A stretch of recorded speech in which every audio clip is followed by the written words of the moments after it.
Hello and welcome to the GCSE Chemistry tutorial for topic C2, Bonding, Structure and Properties of Matter. This tutorial will cover part 3, Small Molecules. Covalent bonding occurs between non-metals. So that's anything on the right-hand side of the periodic table, like hydrogen, chlorine, oxygen. This time it involves sharing electrons, and this forms molecules. Covalent bonds are strong, and it can involve sharing more than one pair of electrons. In this example here, hydrogen and chlorine both don't have a full outer shell, but if hydrogen attaches itself here, it shares its electron with this electron here, and both therefore have a full outer shell, and this becomes hydrogen chloride. Other examples are ammonia. Ammonia is NH3, so nitrogen has 5 of its own electrons, and then it shares 3 pairs of electrons with hydrogen. It needs 3 hydrogen atoms for every 1 nitrogen atom, hence the formula NH3. You can also write it like this or draw it like this. This line represents a single covalent bond.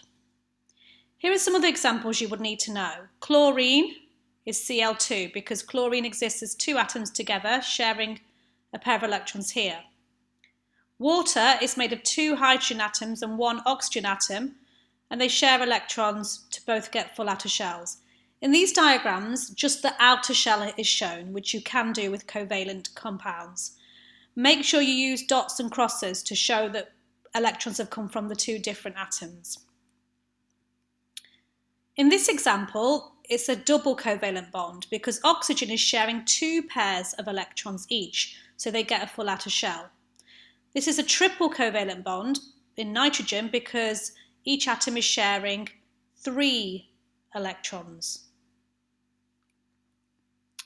Simple covalent compounds have a low melting and boiling point, and that's because even though the covalent bond is strong, the force between each of the molecules, called the intermolecular force, that's weak and can be broken easily.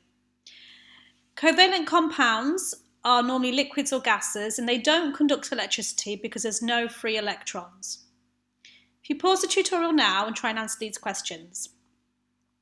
So first of all, drawing out ammonia, remember, draw nitrogen first. You can just draw the outer shell, so it's number 7, so it's 2 in the first shell, then 5. You can just draw 5 electrons in the outer shell. And then to make it full, 3 hydrogens will share 3 electrons, to then make full outer shell as shown there. Why do covalent compounds have a low melting and boiling point? Because there are weak intermolecular forces between the molecules. So that means just a small lower temperature is needed to break the bonds and turn them into gases or liquids.